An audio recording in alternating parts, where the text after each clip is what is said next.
ಈಗಾಗಲೇ ತಮಿಳುನಾಡಲ್ಲಿ ರೈತರ ಸಾಲ ಮನ್ನಾ ಆಗಿರುವಂಥದ್ದು. ಇದೇ ಮಾದರಿಯಲ್ಲಿ ಕರ್ನಾಟಕದಲ್ಲೂ ಸಹ ರೈತರ ಸಾಲ ಮನ್ನಾ ಆಗಬೇಕಂತೇಳಿ ಇದೀಗ ರಾಜ್ಯ ಸರ್ಕಾರಕ್ಕೆ ರೈತರು ಸಹ ಒತ್ತಾಯವನ್ನು ಮಾಡ್ತಾ ಇರುವಂಥದ್ದು. ಇದೇ ಒಂದು ವಿಷಯದ ಕುರಿತು ಮಾತನಾಡೋಕ್ಕೆ ನನ್ನ ಜೊತೆ ರೈತರಿದ್ದಾರೆ, ಅವರನ್ನೇ ಮಾತಾಡ್ತಾ ಹೋಗ್ತೀನಿ.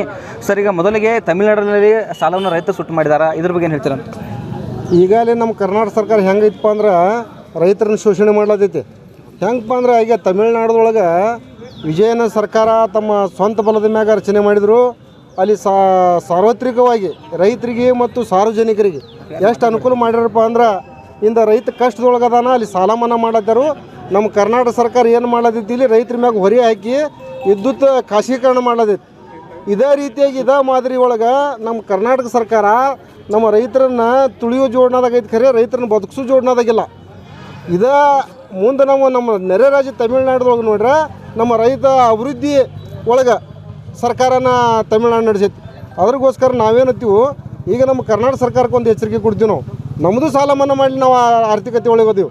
ಅಂಥದ್ರನ್ನ ಬಿಟ್ಟು ಇದನ್ನು ವಿದ್ಯುತ್ ಖಾಸಗೀಕರಣವಾಗಲಿ, ನಮಗೆ ವಿದ್ಯುತ್ ಹೊರೆ ಆಗಲಿ, ನೀರಾವರಿ ಯೋಜನೆಗಳಾಗಲಿ ಸಾಕಷ್ಟು ತೊಂದರೆಗಳನ್ನು ಕೊಡತ್ತಾರು. ಮತ್ತು ಕೆಲವೊಂದು ನಮ್ಮ ಕಬ್ಬಿನ ಬೆಳೆಗಳಿಗಾಗಲಿ ಮತ್ತು ವಾಣಿಜ್ಯ ಬೆಳೆಗಳಿಗಾಗಲಿ ಮತ್ತು ಸಾರ್ವತ್ರಿಕ ಬೆಳೆಗಳಿಗಾಗಲಿ ಒಂದು MSP ರೇಟ್ ಇಲ್ಲ. ಆದ್ರೆ ಹೊರೆ ಮ್ಯಾಗ ಹೊರೆ ಗೊಬ್ಬರಕ್ಕೆ ಈಗ ಎಷ್ಟು ರೇಟ್ ಐತೆ ನೋಡಿರಿ. ಈಗ ನಮ್ಮ ಮನೆ ಕೇಂದ್ರ ಸರ್ಕಾರ ಒಂದು ಕ್ವಿಂಟಲ್ಗೆ 10 ರೂಪಾಯಿಯನ್ನು ಕಬ್ಬಿಗೆ ದರ ಏರಿಸಿದ್ರೆ ಇಲ್ಲಿ ಒಂದು 50 kg ಗೊಬ್ಬರಕ್ಕೆ 600 ರೂಪಾಯಿ ರೇಟ್ ಜಂಪ್ ಮಾಡಿಬಿಟ್ರು. ಅಂದ್ರೆ ನಮಗೆ 590 ರೂಪಾಯಿ ಹೊರೆ ಮಾಡಿದ್ರು, 10 ರೂಪಾಯಿ ಕೊಟ್ಟರು 590 ರೂಪಾಯಿ ಹೊರೆ ಮಾಡಿರಿ. ಹೀಗೆ ಮಾಡಿ ನಮ್ಮ ರೈತರು ಶೋಷಣೆ ಮಾಡ್ಕೊಂಡು 5 ನಿಮಿಷಕ್ಕೊಬ್ಬ ರೈತ ಆತ್ಮಹತ್ಯೆ ಮಾಡ್ಕೊಳತ್ತಾನು. ಕರ್ನಾಟಕ ಸರ್ಕಾರ ಪರಿಗಣನೆ ಮಾಡಬೇಕು. ಈಗಾಗಲೇ ಈಗ ತಮಿಳುನಾಡು ಸರ್ಕಾರ ನಮ್ಮ ರೈತರನ್ನ ಹೆಂಗೆ ವಿಜಯನ ಸರ್ಕಾರ ಈಗ ಏನೋ ರಚನೆ ಮಾಡಿ ನಮ್ಮ ಸಾಲ ಮನ್ನಾ ಮಾಡಿರೋ ಅದೇ ರೀತಿಯಾಗಿ ನಮ್ಮ ಕರ್ನಾಟಕ ರಾಜ್ಯದಲ್ಲೂ ಸಾಲ ಮನ್ನಾ ಮಾಡಬೇಕು. ತಮಿಳುನಾಡು ಮಾದರಿಯಲ್ಲಿ ಅಲ್ಲಿ ಶಾಲೆ ವಿದ್ಯಾರ್ಥಿಗಳಿಗೆ ಏನು ಅನುಕೂಲ ಮಾಡಿದ್ದಾರೋ ಅದೇ ರೀತಿಯಾಗಿ ನಮ್ಮ ಶಾಲೆ ವಿದ್ಯಾರ್ಥಿಗಳಿಗೆ ಅನುಕೂಲ ಮಾಡಬೇಕು. ಮತ್ತು ಬಡ ಕುಟುಂಬಗಳಿಗೆ ಏನು ಅಲ್ಲಿ ತಮಿಳುನಾಡು ಸರ್ಕಾರ ಏನು ಅನುಕೂಲತೆಗಳನ್ನು ಕೊಡೋದೈತಿ ಅದೇ ರೀತಿಯಾಗಿ ನಮ್ಮ ಕರ್ನಾಟಕ ಸರ್ಕಾರ ಸುಖ ನಮ್ಗೆ ಅನುಕೂಲತೆಗಳನ್ನು ಕೊಡಬೇಕು.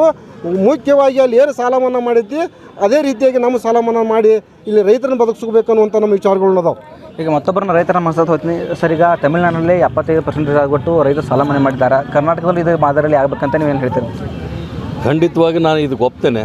ನಮ್ಮ ಅಧ್ಯಕ್ಷರು ಹೇಳ್ದಂಗೆ ಈಗಾಗಲೇ ರೈತರು ಯಾಕೆ ಸಂಕಷ್ಟದಾಗದಾರ ಅಂತಂದ್ರೆ ಬೆಂಬಲ ಬೆಲೆ ಸರಿಯಾಗಿ ಕೊಡ್ತಾಯಿಲ್ಲ. MSP ವರ್ಷಕ್ಕೆ ಪರಿಷ್ಕರಣೆ ಆಗಬೇಕು. ಕೇಂದ್ರ ಸರ್ಕಾರದವರು ಕಣ್ಣು ಮುಚ್ಕೊಂಡು ಕುಂತಾರೆ, ರಾಜ್ಯ ಸರ್ಕಾರದವರು ಅಂತೂ ಗೆಜ್ಜೆ ಕಟ್ಕೊಂಡು ಕುಣಿ ಹಾಕತ್ತಾರೆ ರೈತರನ್ನು ತುಳಿಲಿಕ್ಕೆ. ಈಗ ವಿದ್ಯುತ್ ಶಕ್ತಿ ಖಾಸಗೀಕರಣದಿಂದ ಮತ್ತಿಷ್ಟು ಒಂದು ಉದಾಹರಣೆ ಹೇಳೋದಾದ್ರೆ 5 ಆಸ್ಪರ್ ಮೋಟ್ರ್ ಇದ್ದವನಿಗೆ ಒಂದು ವರ್ಷಕ್ಕೆ 75,000ರಿಂದ 1 ಲಕ್ಷ ರೂಪಾಯಿ ಖರ್ಚಿನ ಬಾಬತ್ತು ಹಾಕಿದ್ರೆ ಅವ ಎದ್ರ ಮೇಲೆ ತೆಗಿಬೇಕವ ಹೊರಗೆ. ಮತ್ತಿಷ್ಟು ಸಾಲದ ಸುಳಿ ಒಳಗೆ ಸಿಕ್ಕು ಆತ್ಮಹತ್ಯೆಗೆ ಈಡಾಗ್ತಾರೆ. ಇವತ್ತು 5 ನಿಮಿಷಕ್ಕೆ ಒಂದು ರೈತ ಆತ್ಮಹತ್ಯೆ ಮಾಡ್ಕೊಳ್ಳೋದಾದ್ರೆ ಮುಂದಿನ ಒಂದು ದಿನಮಾನದಾಗ ಒಂದು ದಿವಸಕ್ಕೆ 1000 ಮಂದಿ ರೈತರ ಆತ್ಮಹತ್ಯೆ ಮಾಡ್ಕೊಳ್ಳೋದು ಕಂಡು ಬರ್ಬೋದು. ಈ ಒಂದು ಹೆಚ್ಚಿನ ಸಂಖ್ಯೆಯೊಳಗೆ ಅನಾಥ ಆಗೋದನ್ನು ತಡಿಬೇಕಾದ್ರೆ ನಾವು ರಾಜ್ಯ ಸರ್ಕಾರಕ್ಕೆ ನಾವು ಒತ್ತಾಯ ಮಾಡ್ತೀವಿ, ಸಾಲನೂ ಮನ್ನಾ ಮಾಡಿರಿ, ಇದನ್ನು ಕೈ ಬಿಡ್ರಿ. ಇದನ್ನು ಕೈ ಬಿಡಲಿಲ್ಲ ಅಂದ್ರೆ ಪ್ರತ್ಯೇಕವಾಗಿ ರಾಜ್ಯವ್ಯಾಪಿ 31 ಜಿಲ್ಲೆಗಳಲ್ಲಿ ಕರ್ನಾಟಕ ರಾಜ್ಯ ರೈತ ಸಂಘ ಹಾಗೂ ಹಸಿರು ಸೇನೆ ಬೀದಿಗಿಳಿದು ಉಗ್ರ ಹೋರಾಟಕ್ಕೆ ಮುಂದಾಗ್ತೈತಿ. ಮಿಟ್ರಿ ಹಿಂದಕ್ಕೆ ಹೆಂಗೆ ನಮ್ಮ ನೇತಾರರು ಹೊಡೆದ್ರು ಅದೇ ರೀತಿ ಹೊಡೆದು ಇದನ್ನು ಮುಂದಿನ ನಾವು ದಾರಿ ತೋರಿಸ್ತೀವಿ.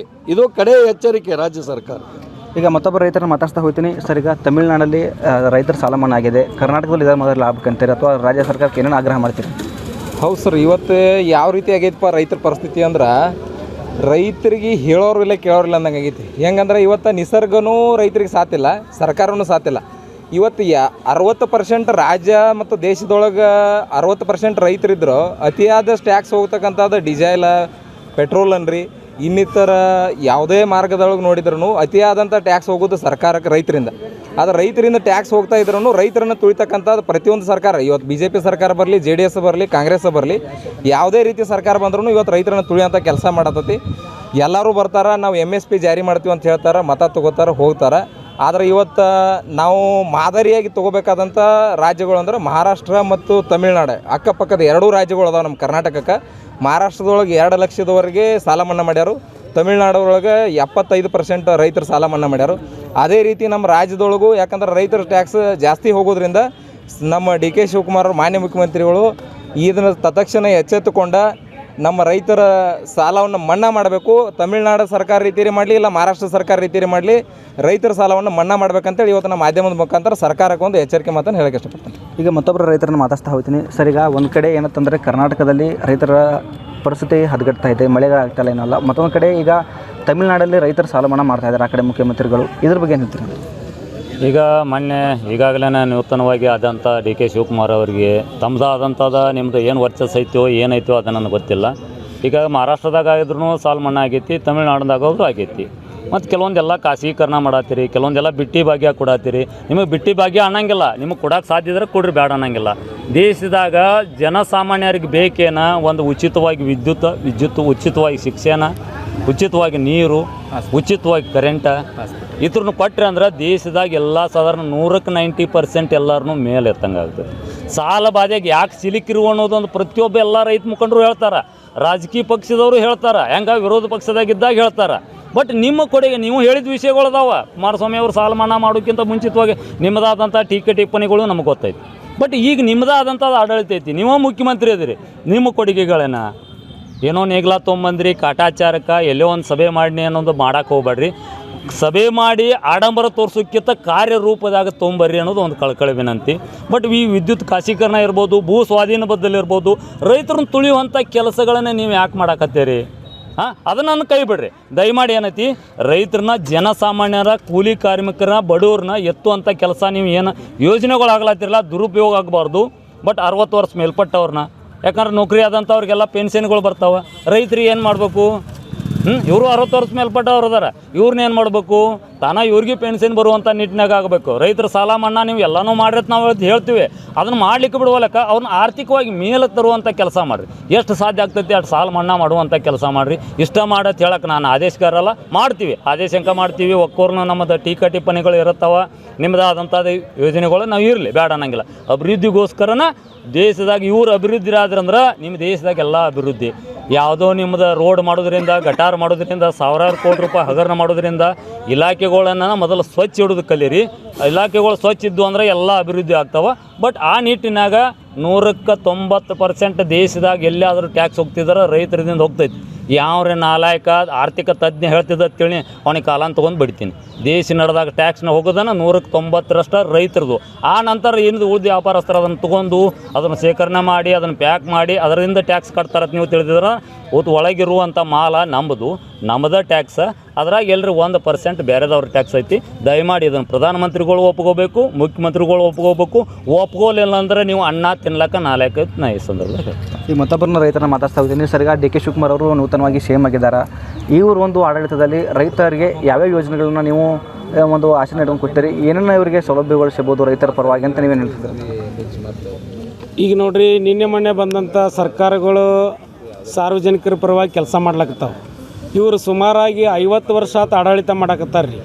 ಇಲ್ಲಿ ಏನಾಗಿತ್ತಪ್ಪ ಅಂತಂದ್ರೆ ನಮ್ಮ ದೇಶದೊಳಗೆ ಸುಮಾರು 60-70% ರೈತರ ಟ್ಯಾಕ್ಸ್ ತುಂಬ್ತಾರೆ. ರೈತರಿಂದನೇ ಸರ್ಕಾರ ನಡೆದೈತಿ. ಈ ರೈತರು ತುಳಿಯುವಂಥ ಕೆಲಸ ಮಾಡ್ಲಾಕತ್ತಾರೋ. ಈ ರೈತರಿಗೆ ಬೇಕಾದಂಥ ಕೆಲಸಗಳು ಆಗವಲು. ಸಾಕಷ್ಟು ನೀರಾವರಿ ಯೋಜನೆಗಳು ಸ್ಥಗಿತದವು, ರೋಡ್ಗಳು ಸ್ಥಗಿತದವು. ಮುಂದೆ ದವಾಖಾನಿಗಳ ಶಿಕ್ಷಣದೊಳಗೆ ಏನೂ ವ್ಯವಸ್ಥೆ ಇಲ್ಲ. ಇದು ಏನು ಸಾರ್ವಜನಿಕರಿಗೆ ಅತಿಯಾಗಿ ಕೀಳ್ಮಟ್ಟಕ್ಕೆ ಒಯ್ಯುವಂಥ ಕೆಲಸ ಇವತ್ತಿನ ಸರ್ಕಾರ ಮಾಡ್ಲಕತ್ತೈತಿ. ಅದಕ್ಕೆ ದಯವಿಟ್ಟು ಇವತ್ತು ಸಾರ್ವಜನಿಕರ ಹಿತಾಸಕ್ತಿಗಾಗಿ ಎಲ್ಲ ಯೋಜನೆಗಳನ್ನು ರೂಢಿಸ್ಕೋಬೇಕಂತೇಳಿ ಇವತ್ತು ನಾವು ರಾಜ್ಯ ರೈತ ಸಂಘದಿಂದ ಇವತ್ತು ನಾವು ಕಡಾಖಂಡಿತವಾಗಿ ಹೇಳ್ತೀವಿ. ಇವೇನು ಖಾಸಗೀಕರಣಗಳು ಏನು ಮಾಡಾಕತ್ತಿರಲ್ಲ, ನೀವು ಇವೆಲ್ಲ ಲೂಟಿ ಮಾಡಕ್ಕೆ ನೀವು ಮಾಡಾಕತ್ತೀರಿ. ಇಂಥ ಯೋಜನೆಗಳನ್ನ ಬಿಟ್ಟು ಏನು ರೈತರ ಹಿತಾಸಕ್ತಿ ಯೋಜನೆಗಳದಲ್ಲ, ನೀರಾವರಿ ಅಂಥವೆಲ್ಲ ಇದನ್ನ ಜಾರಿಗೆ ತರುವಂಥ ಕೆಲಸ ಮಾಡಿದ್ರಪ್ಪ ಅಂತಂದ್ರೆ ಮುಂದಿನ ದಿನಮಾನದಾಗ ನಿಮ್ಮ ಸರ್ಕಾರಗಳು ಉಳಿತಾವಂತೇಳಿ ಕಟ್ಟುನಿಟ್ಟಾಗಿ ನಾವು ರೈತರ ಪರವಾಗಿ ಹೇಳ್ತೀವಿ. ಈಗ ಮಹಿಳಾ ಹೋರಾಟಗಾರರು ಮತ್ತು ರೈತರಿದ್ದಾರೆ, ಅವ್ರನ್ನ ಮಾತಾಡ್ತೀನಿ. ಮೇಡಮ್, ಈಗ ಮಹಾರಾಷ್ಟ್ರ ಆಯಿತು, ತಮಿಳುನಾಡಲ್ಲಿತ್ತು, ರೈತರ ಸಾಲವನ್ನು ಮಾಡ್ತಾ ಇದ್ದಾರೆ. ಈಗ ಕರ್ನಾಟಕದಲ್ಲಿ ಡಿ ಕೆ ಶಿವಕುಮಾರ್ ಅವರು ನೂತನವಾಗಿ ಸಿ ಎಂ ಆಗಿದ್ದಾರೆ. ಅವ್ರು ಏನು ಹೇಳಕ್ಕೆ ಇಷ್ಟಪಡ್ತೀರಂತ? ಏನಿಲ್ಲ ಸರ್, ಈಗ ಅವರು ಬಂದು ಚೇರ್ ಮೇಲೆ ಕುಂದ್ರು ತಡ ಇಲ್ದನ ಈಗ ಏನು ವಿದ್ಯುತ್ ಖಾಸಗೀಕರಣ ಅಂತ ಮಾಡ್ಯಾರ ಸರ್. ಇದು ರೈತರಿಗೆ ಭಾಳ ಅನ್ಯಾಯ ಆಗಕತ್ತೈತಿ. ಯಾಕಂದ್ರೆ ಇದು ವಿದ್ಯುತ್ ಏನು ಖಾಸಗೀಕರಣ ಮಾಡ್ಯಾರ, ಇದನ್ನು ರದ್ದು ಮಾಡಬೇಕು. ಇನ್ನೇನಪ್ಪ ಹಲವಾರು ಸಮಸ್ಯೆಗಳದಾವ. ಈಗೇನು ಎಲ್ಲ ಕಡೆ ಪಂಚಾಯತಿ ವತಿಯಿಂದ ಎನರ್ಜಿ ಕೆಲಸಗಳಂತ ಏನು ಬಂದಾವ, ರೈತರಿಗೆ ಏನು ಮಾಡ್ಯಾರ ಇವು ಕೆಲಸ ಕೊಡ್ತೀವಿ ಉದ್ಯೋಗ ಖಾತ್ರಿ ಕೊಡ್ತೀವಿ ಅನ್ನೋಂತಾಗ ಇನ್ಕತಕ ಎಲ್ಲ ಸರಿ ಹೋಗ್ತಿತ್ತು. ಇವಾಗ ಏನು ಮಾಡೈತೆ ಅಂದ್ರೆ ರೀ ಏನು ಕೆಲಸ ಇಲ್ಲ, ಬರೇ ಅದು ಬಂದೈತಿ ಇದು ಬಂದೈತಿ, ಹೊಸ ಕಾನೂನವನ್ನು ಹೇಳ್ಕೊತ ಹೊಂಟಾರ. ಎಲ್ಲ ದುಡ್ಡು ತಿನ್ನುವಂಥವ್ರ ವಯಸ್ಸಾದವ್ರ ಯಾರೂ ಕೆಲಸಕ್ಕೆ ಹಚ್ಚಲ್ಲ ಸರ. ಈಗ ಏನು ಬಂದಾರ ಪಾಪ ಅವು ದುಡಿದು ತಿನ್ನಲ್ಕ ಮನ್ಯಾಗೂ ಯಾರು ರೈತರು ಕೆಲಸಕ್ಕೆ ಹಚ್ಚಲ್ಲ ಕಾರಣಕ್ಕಾಗಿ ಈಗ ದುಡ್ಡು ತಿನ್ನು ಅದೊಂದು ಅವಕಾಶ ಇತ್ತು. ಅದನ್ನು ಅವಕಾಶವನ್ನು ಈಗ ಭಾಳ ಕಷ್ಟ ಇದಕ್ಕೆ ಬಂದಾರ. ಇನ್ನೊಂದು ಏನೈತಿ, ನೀವು ಏನು ತಂದಾರ ಹೊಸ ಕಾನೂನವನ್ನು ಎಲ್ಲ ರದ್ದು ಮಾಡ್ಬೇಕ್ರಿ. ನಮಗೇನು ಫಸ್ಟ್ನೇ ಕಾನೂನು ಐತಿ ಅದ ನಮ್ಗೆ ಕಾನೂನು ಬರಬೇಕು. ವಿದ್ಯುತ್ ಬದ್ದಲಾಗಲಿ, ಇವೇನು ಎಲ್ಲ ಪಂಚಾಯತಿ ಕೆಲಸಗಳಾಗಲಿ, ಇವು ಹಲವಾರು ಏನು ರೈತರ ಸಮಸ್ಯೆಗಳದಾವ ಇವನ್ನೆಲ್ಲ ಏನು ಹೊಸ ಕಾನೂನನ್ನು ರದ್ದು ಮಾಡಬೇಕು. ನಮ್ಮ ಫಸ್ಟ್ ಯಾವ ಕಾನೂನು ಐತೆ ಆ ಕಾನೂನು ಮಾಡಬೇಕು.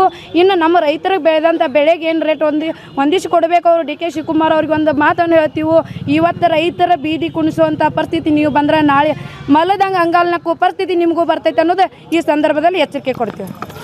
ಇದಿಷ್ಟು ಏನಂತಂದರೆ ಇಲ್ಲಿ ಬೆಳಗಾವಿ ರೈತರ ಮಾತಾಗಿತ್ತು. ರಾಜ್ಯ ಸರ್ಕಾರ ಏನು ಆಡಳಿತಕ್ಕೆ ಬಂದಿದೆ, ಇದರಿಂದಾಗಿ ಜನರಿಗೆ ಮತ್ತು ರೈತರಿಗೆ ಒಳ್ಳೆತನ ಮಾಡಬೇಕು. ಈಗ ಯಾಕಂತಂದರೆ ಈಗಾಗಲೇ ತಮಿಳುನಾಡು ಮತ್ತು ಮಹಾರಾಷ್ಟ್ರದಲ್ಲಿ ರೈತರ ಪರವಾಗಿ ರಾಜ್ಯ ಸರ್ಕಾರಗಳು ಕೆಲಸ ಮಾಡ್ತಾ ಇದ್ದಾವೆ ಅಂಥೇಳಿ ಅವರ ಮಾತಾಗಿತ್ತು. ಬೆಳಗಾವಿಯಿಂದ ಕ್ಯಾಮ್ರಾ ಪರ್ಸನ್ ವಿಠಲ್ ಜೊತೆ ಪ್ರಶಾಂತ್ ಸತಿ, ಅಶ್ವಯೋಗ ನ್ಯೂಸ್, ಬೆಳಗಾವಿ.